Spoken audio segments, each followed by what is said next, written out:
बिल्किस बानो प्रकरणानंतर हा निवाडा म्हणजे कायद्याचाच बलात्कार व्हावा असा प्रकार आहे असं न्यायाधीश म्हणतात. जर दिलेला न्याय लागू करता येत नसेल तर मग ही न्यायाची थट्टा आहे. म्हणजे एकदा तुम्ही बलात्कार झाला म्हणून त्यांना कैदेत टाकता, आरोप सिद्ध होतात म्हणून, आणि नंतर त्यांना तुम्ही बाहेर काढता. हा निर्णय देताना बुद्धीचा वापर केलेला नाही आणि या निर्णयामुळे पीडितांसाठी एक नवा धोका निर्माण झालेला आहे.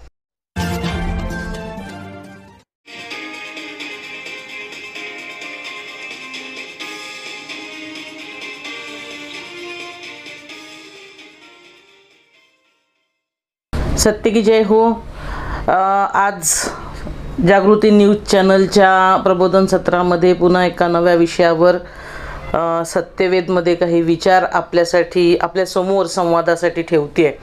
अर्थात आजही खूप उद्विग्न मनस्थितीत एक स्त्री म्हणून अत्यंत चिंताग्रस्त मनस्थितीमध्ये मी आजचं सत्यवेद आपल्या पुढे सादर करते आहे. याचं कारण देशामध्ये ज्या पद्धतीच्या घटना घडत आहेत, 4 विशेषतः घटना यांचा एकमेकांशी काही सांधेजोड आहे का असा मनात प्रश्न आल्याशिवाय राहत नाही. एकीकडे तिस्ता सेटलवाड या लढणाऱ्या ॲडव्होकेट आणि एका लढाऊ स्त्रीला अटक होते. त्याचसोबत दुसरीकडे प्रतिभा सिंग दिल्लीच्या न्यायमूर्ती या मनुस्मृती मध्ये स्त्रियांना कसं सन्मानाचं स्थान आहे असं म्हणतात. तिसरीकडे परवाच देशाच्या प्रधानमंत्र्यांनी महिलांना अपमानित करण्याच्या संस्कृतीचा आपण त्याग करण्याची शपथ घेतली पाहिजे असं विधान केलं आहे. आणि त्यानंतर आपल्याला गुजरात सरकारच्या निर्णयावरून बिल्किस बानो प्रकरणामध्ये जे 11 आरोपी होते त्या सगळ्यांना निर्दोष पुन्हा सोडण्यात आलं आहे, त्यांना माफी देण्यात आलेली आहे. या 4 घटना स्वतंत्र वेळेला घडलेल्या असल्या तरी आत्ता निर्णयाचा विचार करतात, बिल्किस बानो प्रकरणाचा निर्णय करत असताना तिस्ता सेटलवाड यांना झालेली अटक विसरता येत नाही आहे आणि प्रतिभा सिंग यांनी मनुस्मृतीचं केलेलं समर्थनही विसरता येत नाही आहे. ही एक साखळी आहे असं शंका मनात आल्याशिवाय राहत नाही. बिल्किस बानो प्रकरण सगळ्या देशाला माहिती आहे.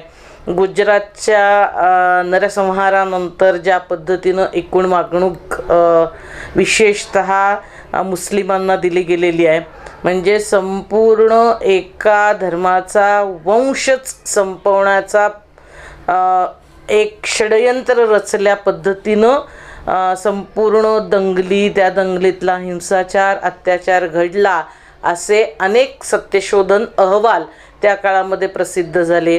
अनेक अभ्यासकांनी त्या पद्धतीचं विश्लेषण आपल्याला केलेलं दिसतंय. आणि या सगळ्या पार्श्वभूमीवर काय प्रकारचे अत्याचार झाले, कुठल्याही धर्माला धडा शिकवायचा असेल, विशिष्ट धर्मीयांना किंवा विशिष्ट जात समुदायाला धडा शिकवायचा असेल, अद्दल घडवायची असेल तर या भारतीय समाजामध्ये कशा पद्धतीनं ती घडवली जाते, तर त्यात सर्वात मोठा अत्याचार किंवा त्या सगळ्या अत्याचाराच्या बळी त्या धर्मातल्या किंवा त्या जातीतल्या स्त्रिया या आपल्याला ठरताना दिसतात.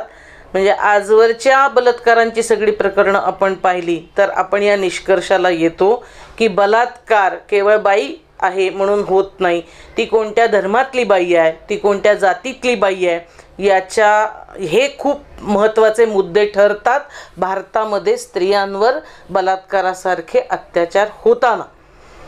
गुजरातच्या दंग्यांच्या संपूर्ण पार्श्वभूमीवर बिल्किस बानो तिच्या स्वतःवर बलात्कार झाला. तिचं लहान बाळ तिच्या देखत आपटून मारण्यात आलं. तिच्या घरातल्या 14 लोकांची हत्या तिच्या देखत झाली आहे. म्हणजे याची वर्णनही आपल्याला करता येणार नाही. या पद्धतीच्या सर्व घटना या गुजरातच्या दंगलींच्या काळामध्ये आपल्याला झालेल्या दिसतात. 9 महिन्याच्या गर्भार मुसलमान बाईचं पोट फाडायचं, छिनून ते तलवारीवर लावायचं, इतके इतके इतके निर्घुण घटना या स्त्रियांच्या संदर्भात आपल्याला झालेल्या दिसतात. बलात्कार असेल, गर्भ फाडणं असेल, त्यासाठी तलवारींचा वापर असेल, त्रिशूळ योनी मार्गात खुपसणं, हे जितके म्हणजे अंगावर काटा येतोय सगळं वर्णन करताना. ह्या सगळ्या त्यावेळेसच्या घटना आठवल्या आणि ह्या त्या घटनांनंतर आम्ही जे म्हणत होतो की यामध्ये काय प्रकारे हिंसा होत आहेत, फक्त मारून टाकलं जात नाही आहे, तर त्या बाईनं त्या धर्माचं बाळ ती जन्माला घालते, हा तिचा गुन्हा समजला गेला आहे. आणि म्हणून ज्या मार्गातून ती अपत्य जन्माला घालते त्या अवयवांचं विटंबन करणं हे आणि क्रौर्यानं करणं हे प्रकार आपल्याला त्या काळात घडलेले दिसतात. बिल्किस बानोचं प्रकरण याच प्रकरणांची साधर्म्य साधणार आहे. आत्ता अस्वस्थता का आहे, आत्ता चिंता का वाटते, या देशाच्या न्यायव्यवस्थेच्या समोर एक स्त्रियांसाठी, भारतातल्या स्त्रियांसाठी भारताचं संविधान आम्हाला खूप उभारी देतं, आम्हाला आत्मसन्मान एकीकडे देतं आणि आपल्यावर कोणी अन्याय केला तर त्याचा प्रतिकार तुम्हाला करता येईल याची हमी भारताचं संविधान आम्हाला देतं. आणि हेच भारताचं संविधान तुम्ही तुमचा आवाज, तुमच्यावर होणारा अन्यायाला वाचा फोडण्यासाठी न्यायसंस्थेचा वापर करू शकतात, हा सुद्धा आत्मविश्वास भारताचं संविधान आम्हाला एकीकडे देतं. परंतु आज न्यायालयातून ज्या प्रक्रिया, काही न्यायाधीशांच्या मार्फतून जे विधानं येत आहेत, जे निर्णय येत आहेत आणि काही सरकारं, राज्य सरकारं ज्या पद्धतीचा विचार करतायत, ज्या विचारांचे पक्ष ते आहेत, त्याच्यातून एक धास्तावलेलं वातावरण आपल्याला निर्माण झालेलं दिसतंय. बिल्किस बानो प्रकरणानंतर काही न्यायमूर्तींनी, म्हणजे ते निवृत्त झालेत म्हणून कदाचित त्यांनी स्पष्ट मतं दिली आहेत, मला वाटतं आजच्या सत्यवेदमध्ये काहींचा उल्लेख आपल्याला केला पाहिजे.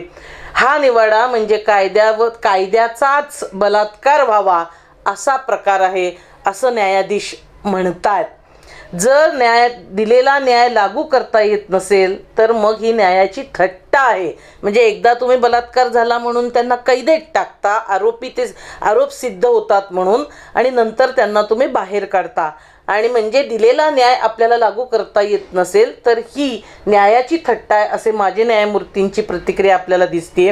हा निर्णय देताना बुद्धीचा वापर केलेला नाही असं न्यायाधीश आपल्याला म्हणताना दिसत आहेत. ही मानवी घटना होती, कोणत्याही तांत्रिक मुद्द्याच्या आधारे यावर निवाडा करता येणार नाही असं माजी न्यायमूर्ती आपल्याला म्हणताना दिसत आहेत. आणि या निर्णयामुळे पीडितांसाठी एक नवा धोका निर्माण झालेला आहे. म्हणजे ज्या न्यायव्यवस्थेमध्ये न्यायदानाचं काम केलेली काही माणसं, ज्यांच्या धडावर स्वतःचं डोकं शाबूत आहे, ते कुठल्याही एका राजकीय पक्ष किंवा विचारांच्या कल्टकडे नाही आहेत, न्यायदानावर निपक्षपातीपणे न्यायदान व्हावा यावर ज्यांचा विश्वास आहे, अशी माणसं आपल्याला काय सांगतायत की बिल्किस बानो प्रकरणात जो निर्णय बाहेर आलेला आहे तो अत्यंत एकूण न्यायव्यवस्थेपुढे मोठं आव्हान याच्यातून निर्माण झालेलं आहे. म्हणजे त्या प्रक्रियेत असणारी माणसं आपल्याला हे म्हणताना दिसतात. आमच्यासारखे सत्यशोधक, फुले आंबेडकरवादी कार्यकर्ते तर याचा तीव्र शब्दात निषेधच करतील. त्याच्या विरोधात आंदोलनंसुद्धा आम्ही करूत, निदर्शनं करूत, कारण की हा झालेला प्रकार अत्यंत गंभीर आहे, न्यायव्यवस्थेपुढचं आव्हान आहे आणि सर्वात जास्ती धोका समस्त स्त्रिया याच्यातून धास्तावल्या आहेत. केवळ एका धर्माच्या, केवळ मुस्लिम बायका नाहीत, मुस्लिम स्त्रिया नाहीत, एका मुस्लिम स्त्रीला या पद्धतीचा न्याय दिला जातो, कोट अनकोट, इन्व्हर्टेडमध्ये, अवतरणामध्ये. म्हणजे असं जर तिच्याबद्दल घडत असेल तर देशातली कुठल्याच जाती धर्माची स्त्री सुरक्षित स्वतःला महसूस करणार नाही, तिला वाटणार नाही. आणि म्हणून ही गंभीर गोष्ट आहे असं मला वाटतं. 21 जानेवारी 2008 मध्ये या सगळ्या माणसांना, ज्यांनी अत्याचार केलेले, त्यांना आजन्म कारावासाची शिक्षा ही न्यायालयानं आपल्याला ठोठावलेली दिसते. यातले अनेक बारकावे खरं तर अभ्यासण्यासारखे आहेत. ही केस, याचा निर्णय व्यवस्थित लागावा म्हणून ती गुजरातच्या न्यायालयातून काढून मुंबईमध्ये आणली गेली वगैरे खूप गोष्टी झाल्या. आणि म्हणून तरी या लोकांना, ज्यांनी अत्याचार केला, त्यांना ही शिक्षा झालेली आहे. म्हणजे 3 वर्षाच्या मुलीसह 14 जणांचा जीव घेणाऱ्या या 11 जणांना जन्मठेपेची शिक्षा ही दिली गेली होती आणि आत्ता ती माफ करण्यात आलेली आहे. आता ही जी संपूर्ण म्हणजे आजच्या सत्यवेदमध्ये मला हे आपल्याला लक्षात आणून द्यायचं आहे की ही माफी दिलेली आहे गुन्हेगारांना, म्हणजे ज्यांच्यावरचा गुन्हा सिद्ध झालेला होता, जे शिक्षा भोगत होते त्यांना गुजरातच्या राज्य सरकारनं माफी दिलेली आहे. असं केव्हा झालं, असं का घडलं? एक आरोपी उठतो आणि तो तक्रार करतो की आता 10-11 वर्ष शिक्षा भोगलेली आहे, आम्हाला तुम्ही ती माफ करून द्या. आणि मग सर्वोच्च न्यायालयाचे 2 न्यायाधीश हे असं गुजरात सरकारला सांगतायत की तुम्ही याच्यावर तात्काळ निर्णय घ्या. म्हणजे सर्वोच्च न्यायालयाचे 2 न्यायमूर्ती सरकारला सांगतायत की अमुक एक माणसाची अशी तक्रार आहे आणि तुम्ही निर्णय घ्या. मला असं वाटतं ही आमच्यासाठी चिंतेची आणि गंभीर बाब आहे.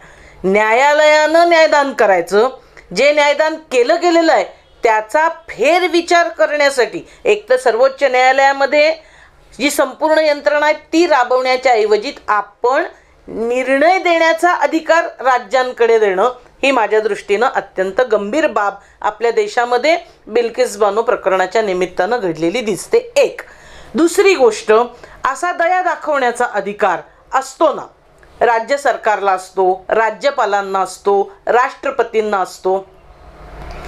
एखादा आरोपी यानं काही गुन्हा केला आहे आणि तो तुरुंग शिक्षा भोगतोय आणि सलग 10 वर्ष 11 वर्ष झाली आहे आणि त्याचं वर्तन सुधारतं आहे आणि त्यानं उदाहरणार्थ खून केला आहे, पण खून करण्याचं इंटेन्शन पारंपरिक गुन्हेगारी म्हणजे गुन्हेगारच आहे आणि काही विशिष्ट हेतूनं त्यानं नसेल केलेला त्या पद्धतीनं खून, तर त्याला काही वेळेस दया दाखवण्याचा अधिकार हा या यंत्रणांना असतो.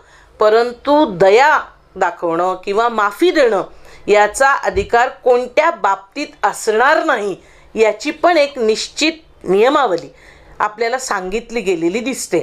म्हणजे असं की दया कोणत्या प्रकरणात दाखवता येणार नाही, जो गुन्हा घडलेला आहे तो एकट्यानं केला आहे का सामूहिकरित्या केला गेलेला आहे, समूहानं केलेला आहे. एकट्यानं केलेला गुन्हा आणि समूहानं केलेला गुन्हा, समूहानं केलेला गुन्हा हा संघटित गुन्हेगारीमध्ये येईल आणि तुम्ही संघटित होऊन विशिष्ट लोकांना टॉर्चर करता असं जेव्हा असतं तेव्हा माफी हा अधिकार राहत नाही. आपल्याला असं दिसतं की याच्यामध्ये जे माफी जेव्हा दिली जाणार आहे तेव्हा कोणाचा तरी खून केला म्हणजे हत्या केली आहे किंवा बलात्कार केला आहे, या प्रकरणांमध्ये माफी दिली जात नाही, दया दाखवली जात नाही. परंतु आता बिल्किस बानो प्रकरणामध्ये घडलं नेमकं हे की बलात्कार केलेल्यांना, तिच्या घरातल्या 14 लोकांना मारलं गेलं आहे आणि असं मारलेल्यांना तुम्ही माफी देताय, हे देशाच्या संपूर्ण कायदा आणि सुव्यवस्थेच्या समोर मोठं प्रश्नचिन्ह, मोठं आव्हान बिल्किस बानो प्रकरणानंतर आपल्याला निर्माण झालेलं दिसतंय. आणि म्हणून आम्ही चिंतेत आहोत. आम्ही या देशात काय घडणार आहोत यांनी धास्तावलेल्या अनेक स्त्रियांपैकी मी एक आहे असं मला या निमित्तानं सांगायचं आहे. दुसरी गोष्ट, बिल्किस बानोच्या या प्रकरणामध्ये 14 ह्या जणांची हत्या झाल्यानंतर 11 लोकांना अटक झालेली आहे. त्यांना ते गुन्हा त्यांनी केला आहे, त्यांच्यावरचा आरोप सिद्ध झालेत आणि ते शिक्षा भोगतायत तुरुंगामध्ये. आणि तुरुंगात शिक्षा भोगत असताना गुजरात सरकारनं त्यांना माफी दिली आहे. माफी देतानाची विधानं काय आहे, गृहीतकं काय आहेत, देशाच्या 75 वर्ष स्वातंत्र्याला झालेली आहेत, अमृत महोत्सव आम्ही साजरा करतोय म्हणून तुम्ही बिल्किस बानो प्रकरणातल्या गुन्हेगारांना माफी देणार आहात? स्वातंत्र्याचा अर्थ काय हा प्रश्न आमच्या मनात पडावा. याच 75 वर्ष स्वातंत्र्याला होत असताना एक मुलगा पाणी पितो खेळताना, म्हणजे इथल्या माठाला, इथल्या पाण्याला जात आहे हे त्याला कळत नाही आहे, अशा मुलानं त्या माठातलं पाणी पिलं म्हणून त्याला बेदम मारहाण, कारण तू कनिष्ठ जातीतला आहे. हा स्वातंत्र्य म्हणजे 75 वर्ष साजरी करत असताना या घटना आमच्या देशात घडत आहेत. 75 वर्षात सुवर्ण आम्ही अमृत महोत्सव साजरा करतोय आणि आमच्या देशातल्या आमची राजधानी असणाऱ्या ठिकाणच्या न्यायमूर्ती असं म्हणतात की मनुस्मृती स्त्रियांना संरक्षण देते. स्वातंत्र्य म्हणायचं का या सगळ्या गोष्टींना? हा प्रश्न आता आमच्या मनामध्ये पडायला लागलाय. आम्ही धास्तावलोय याच्यासाठी. बिल्किस बानो प्रकरणामध्ये आणखीन गंभीर, त्यांना माफ केलं, तुरुंगातून ते सुटणार. बलात्काराचा गुन्हा आहे ना, खुनाचा गुन्हा आहे ना, तुम्ही 14 लोकांना मारलेत ना, मग सुटल्यानंतर तुम्ही पेढे भरून बर्फी भरून त्यांचं स्वागत करणार आहात, त्यांना हार घालून त्यांचं स्वातंत्र्य त्यांचं सत्कार स्वागत करणार आहात. या देशामध्ये गुन्हेगारांना या पद्धतीचा सन्मान मिळणार असेल तर स्त्रिया धास्तावणारच ना. ही भीती निर्माण झाली आहे एकट्या बिल्किस बानो नाही, तिच्यासह माझ्यासारख्या अनेक स्त्रियांमध्ये ही भीती, हे भयाचं वातावरण निर्माण झालंय की गुन्हेगार गुन्हे करतील, 2 वर्ष शिक्षा भोगतील आणि नंतर ते गौरवानं ढोल बाजामध्ये मिरवणुका निघत त्यांना सन्मान मिळणार असेल तर देशातल्या स्त्रिया घाबरल्याशिवाय राहणार नाही, त्यांच्या मनामध्ये भीती निर्माण झाल्याशिवाय राहणार नाही. हे कोणतं कल्चर आलंय देशामध्ये की जे गुन्हे करतायत त्यांना मिष्टान्न भरवून हार घालून त्यांचं आगत स्वागत केलं. कुटुंबातल्या व्यक्तींना कदाचित वाटलं असेल बरं झालं आपल्या कुटुंबातली माणसं, पण ते केवळ व्यक्ती कुटुंबात राहणार नाही आहेत, ते जेव्हा तुरुंगातून येतील तेव्हा ते समाजात वावरणार आहेत. आणि अशा वेळेला बिल्किस बानोच्या मनात जी भीती आहे ती मला पण जाणवल्याशिवाय राहत नाही. आणि म्हणून या पद्धतीचं स्वागत होणं ही मला देशाच्या दृष्टीनं अत्यंत गंभीर बाब, स्त्रियांच्या संदर्भातली अत्यंत गंभीर बाब वाटते. पेढे भरवले, बर्फ्या भरवल्या, गोडधोड त्यांना खायला दिलं तुम्ही, त्यांच्या काय फुलहार घातले त्यांना, इतकंच प्रकरण संपत नाही. त्यांना या पद्धतीनं त्यांचं वागणूक त्यांना दिली गेली सन्मानाची, याचं समर्थन भारतीय जनता पक्षाचे MLA आमदार आपल्याला करताना दिसतात. आणि ते असं सांगतात की अहो ते जे 11 लोक शिक्षा भोगत होते ते 11 जण ब्राह्मण आहेत आणि ब्राह्मण संस्कारी असतात आणि म्हणून त्यांचं स्वागत या पद्धतीनं झालं पाहिजे.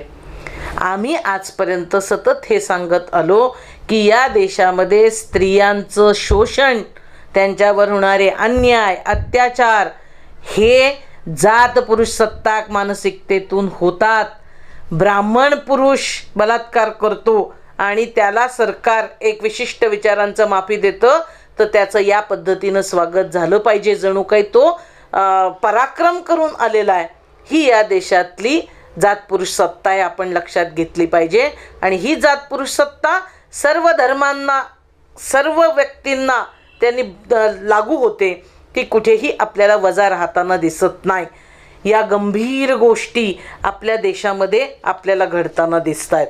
मला आणखीन एक गोष्ट आपल्याला लक्षात आणून द्यायची आहे. माफी जेव्हा दिली जाते तेव्हा त्याची एक प्रक्रिया कशी राबवायची ठरलेलं आहे. म्हणजे अशा आरोपींना माफी देत असताना एक समिती स्थापन केली जाते. या समितीमध्ये जिल्हा सत्र न्यायाधीश आहे. कोर्ट मुंबईचं तिकडे केस लढली गेली, निर्णय तिकडे दिला गेला. गुजरात सरकारकडे माफीचा निर्णय आल्यानंतर गुजरातच्या जिल्हा सत्र न्यायालयामधला न्यायाधीश त्याच्यामध्ये येणार. आपण लक्षात घ्या, एक विशिष्ट पक्षाचं विचारांचं सरकार आहे आणि त्या सरकारच्या आधिपत्याखाली येणाऱ्या सर्व यंत्रणा आहेत. तिथे जिल्हा सत्र न्यायाधीश त्या समितीत आहे. दुसरीकडे तुरुंग अधिकारी आहे, तिसरीकडे पोलीस अधीक्षक आहे आणि चौथीकडे लोकप्रतिनिधी त्या जिल्ह्यामधल्या. आणि हे लोकप्रतिनिधी कोण आहेत तर दोन्ही भारतीय जनता पक्षाचे आमदार त्याच्यामध्ये घेतलेले आपल्याला दिसतात. म्हणजे अशी समिती बघून पुन्हा एकदा बिल्किस बानोला समजलं असतं की ही समिती आहे आणि ही माफी देणार आहे, तर बिचारी तेव्हाच रडायला सुरुवात झाली असती. तेव्हाच तिला लक्षात आलं असतं की प्रकरण कुठेपर्यंत जाणार आहे. म्हणजे एका विशिष्ट पक्षाचे आमदार हे समितीत असतात, तिथले त्याच जिल्ह्यातली सर्व अधिकारी माणसं त्यात येतात आणि ते या सगळ्यांना माफी आपल्याला देताना दिसत आहेत. समितीचा निर्णय त्या पद्धतीनं होतो आणि सरकार घोषित करतं आहे. मला वाटतं लोकशाहीची थट्टा करण्याचे प्रकार आता वाढलेत आणि त्यातला हा एक मसालावाईक उदाहरण आपल्याला निश्चितपणे असलेलं दिसतं. आता शेवटी बिल्किस बानो स्वतः काय म्हटल्या ही पण महत्त्वाची. सुरुवात आपण केली, या देशातले माजी न्यायमूर्ती वेगवेगळे काय म्हणतायत, ज्यांचं बुद्धी विवेक शाबूत आहे अशी माणसं काय म्हणतायत. आता बिल्किस बानोनं अनेक माध्यमांमधून त्यांच्या मुलाखती त्यांचं मत हे व्यक्त झालेलं आहे. पहिली गोष्ट, बिल्किस बानो यांना मी हे म्हणू इच्छिते की सॉरी बिल्किस, आम्ही तुम्हाला न्याय देऊ शकलो नाही, त्या पद्धतीचे लढे देशभर उभे करू शकलो नाही. म्हणजे खरं तर बिल्किस बानोच्या प्रकरणामध्ये जे झालं त्यांनी आम्ही अपमानित झालो आहे आणि म्हणून आम्ही बिल्किस बानोची माफी ही माझ्यासारख्या सत्यशोधक कार्यकर्ती मागू इच्छिते. दुसरीकडे बिल्किस बानोची जी हिंमत आहे त्याला मी सलाम करते. अन्याय झाला तर त्या अन्यायाला प्रतिकार केला पाहिजे. आपण अल्पसंख्याक आहोत, आपण स्त्री आहोत, असा कुठल्याही ह्याला बळी न पडता त्या लढल्या. त्यांच्या पतीनं त्यांना साथ दिली, त्यांच्या कुटुंबानं त्यांना साथ दिली. त्याबद्दल त्यांनी जो लढा उभारला अखेरपर्यंत त्या उभ्या राहिल्या, त्यांच्या या धैर्याला आणि निर्णयाला आमच्यासारख्या सत्यशोधकांचा सलाम. बिल्किस बानो तरीही असं म्हटल्यात, त्यांचं म्हणणं आपण लक्षात घेतलं पाहिजे. बिल्किस बानो असं म्हटलेले आहेत की सरकारनं, हे त्या हिंदीत त्यांची विधान आहेत, मेरी सुरक्षा के बारे में सोचा नहीं. म्हणजे जेव्हा तुम्ही या आरोपींना 11 जणांना सोडताय तेव्हा माझ्या सुरक्षेचं काय, हा प्रश्न बिल्किस बानो यांनी उपस्थित केला आहे. तो त्यांच्या एकट्याच्या मनात नाही, लाखो करोडो भारतीय स्त्रियांच्या मनामध्ये हा प्रश्न बिल्किस बानोसाठी आणि स्वतःसाठी निर्माण झालेला आहे. म्हणून त्यांचं हे विधान आपण सर्वांनी गांभीर्यानं घेतलं पाहिजे. त्या असं म्हटल्या आहेत, भय के बिना शांति से जीने का अधिकार सरकारने मुझे लौटाना चाहिए. भीतीशिवाय मला शांतीपूर्ण जीवन जगता आलं पाहिजे, ही संपूर्ण परिभाषा आमच्या भारताच्या संविधानानं दिलेली आहे. संविधान सांगतं की आम्हाला शांततेनं जीवन जगण्याचा, सन्मानपूर्वक जीवन जगण्याचा अधिकार, जीवित जपण्याचा अधिकार प्रत्येक भारतीय नागरिकाला आहे. बिल्किस बानो जे सांगतायत की शांतीनं मला जीवन जगायचं आहे आणि आज ते मला जगता येईल की नाही या निर्णयानंतर ही शंका त्यांच्या मनात आहे. ती त्यांच्या नाही, हजारो लाखो स्त्रियांच्या मनात ही म्हणते. म्हणून बिल्किस बानोंचं म्हणणं आहे की फैसला जो दिला आहे तो माघारी घ्या. तो माघारी घेतल्याशिवाय माझ्यासारख्या स्त्रिया शांततेनं जीवन जगू शकणार नाहीत, भयमुक्त जीवन जगू शकणार नाहीत. मला वाटतं बिल्किस बानो यांनी जे म्हटलंय की दिलेला न्याय लागू तुम्हाला करता येत नसेल तर हा अन्याय आहे असं त्या म्हटल्या आहेत. हा केवळ त्यांच्यावरचा अन्याय नाही, हा एकूण देशामध्ये कष्ट करणाऱ्या, राबणाऱ्या, अन्यायाच्या विरोधात संघर्ष करणाऱ्या प्रत्येकाला हा अन्याय वाटतोय. आणि म्हणून बिल्किस बानो यांच्या केसमध्ये गुजरात सरकारनं सोडलेल्या आरोपींना सोडण्याचा निर्णय आमच्यासारख्या समस्त समतावाद्यांना मान्य नाही. गुजरात सरकारचा निषेध करण्यासाठी आम्ही लोकशाही पद्धतीनं मिळेल त्या मार्गानं, धरणं असेल, आंदोलन असेल, लेख लिहिणं असेल, भाषण करणं असेल, यासारखं सत्यवेद सादर करणं असेल, अशा अनेक लोकशाही मार्गांनी आम्ही गुजरात सरकारच्या या निर्णयाचा निषेध करणार आहोत, तीव्र निषेध करणार आहे. या सत्यवेदमध्ये गुजरात सरकारचा निषेध आणि बिल्किस बानोला पुन्हा एकदा लढण्यासाठी सलाम. सत्य की जय हो.